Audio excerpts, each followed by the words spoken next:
This is Halcyon, the furthest colony in the galaxy, proudly owned and operated by corporations. Everything we have, everything we are, we owe to them. So what would you say were your primary inspirations on the Outer Worlds?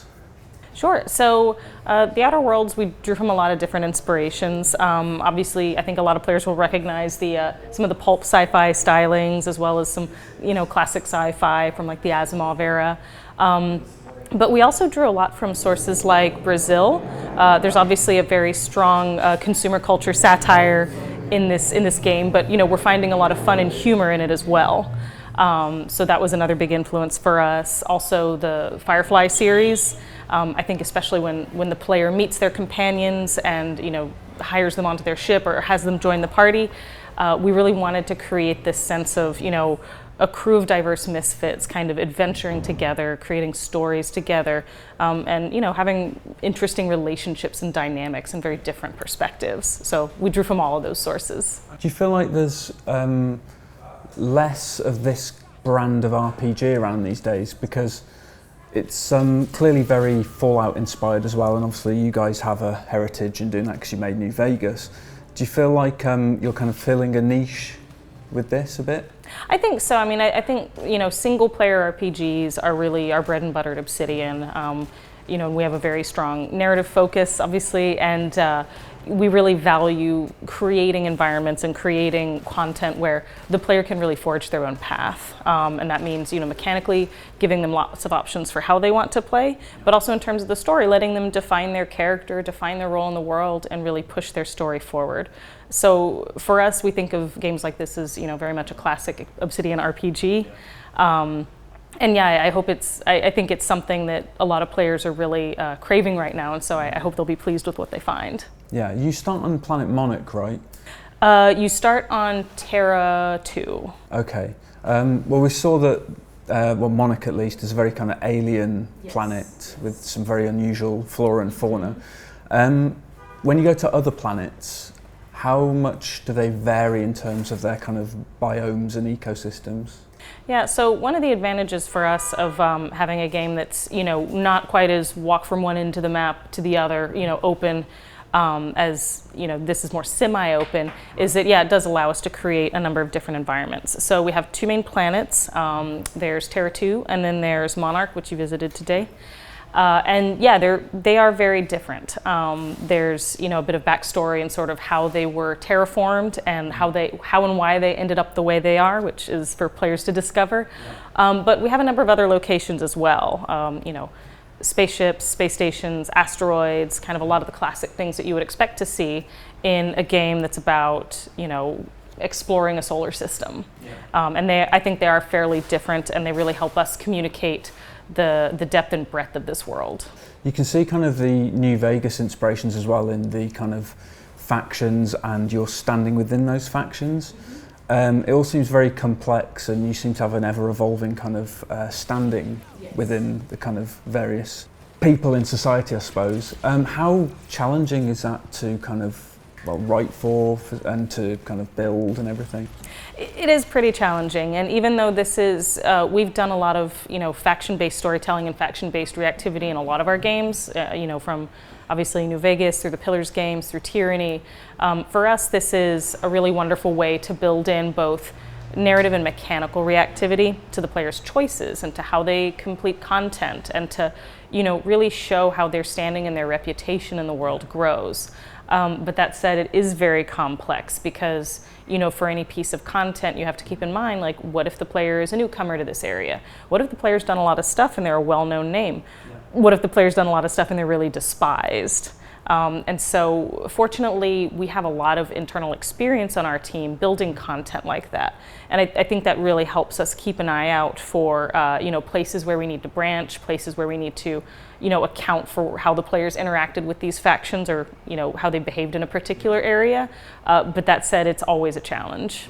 What is it like having Microsoft now as kind of your owners, your custodians, as it were? It's been a really great relationship. You know, I know they've acquired a number of fantastic studios, and I think they're really committed to, you know, enabling us and empowering us to make the kinds of games we love making. And so that's been wonderful.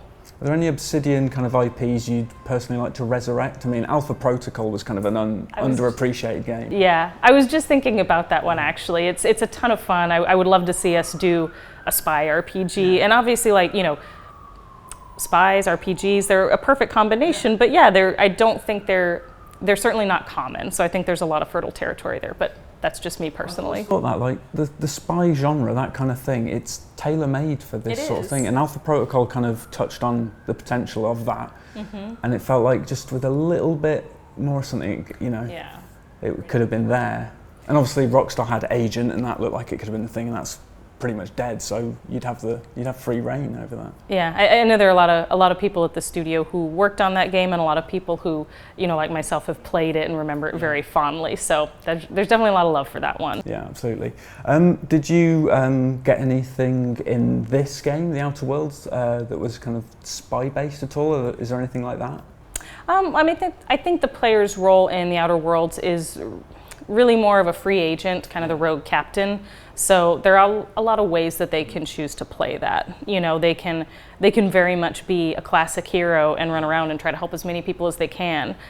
They can be a corrupt agent of the corporate board and, you know, really sabotage people for their own ends.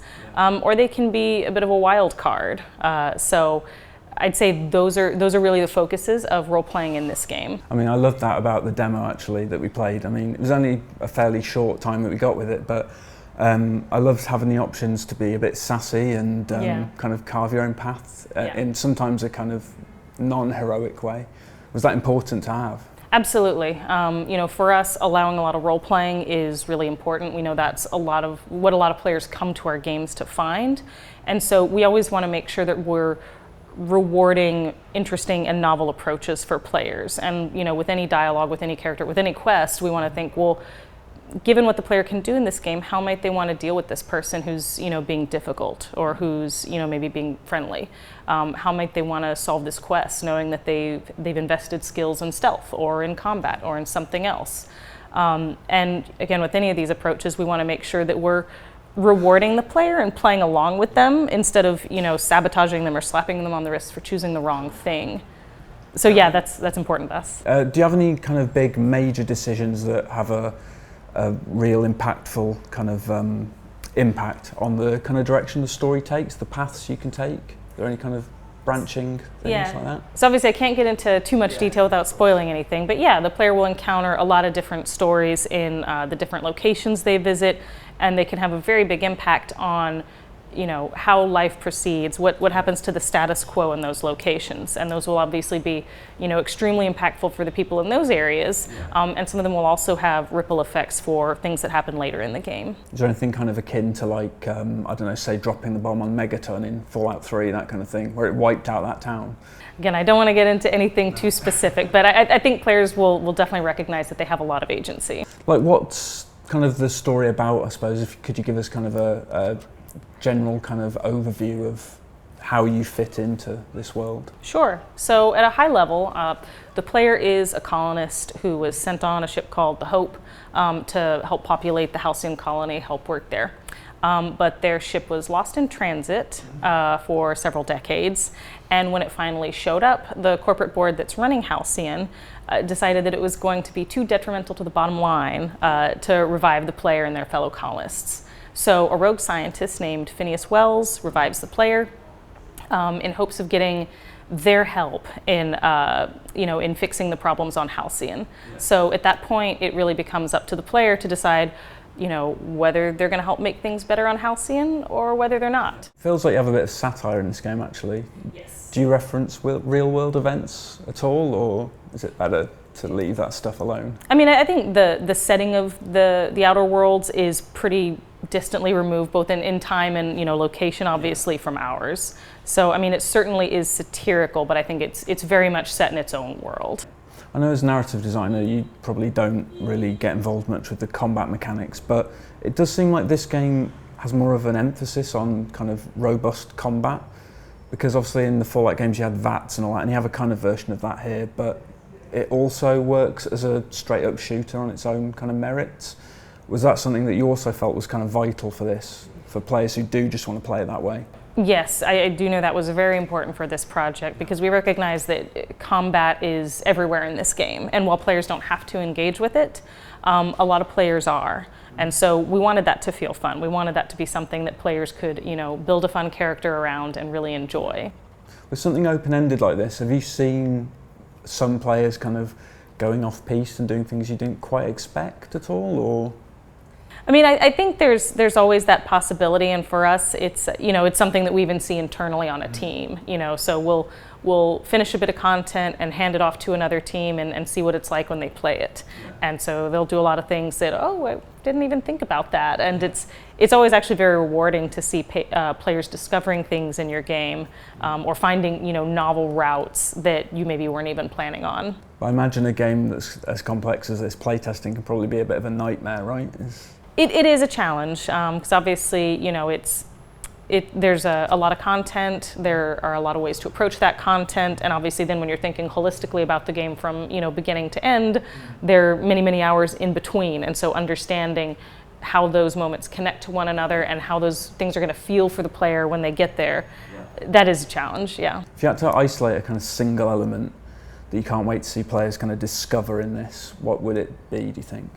I think it's the humor. I think this is, again, despite taking place in a fairly dark and dystopian future, I think it's a very funny, charming game, and I think players are going to have a lot of fun with that element. And there's nothing more satisfying than writing a joke and seeing someone laugh at it.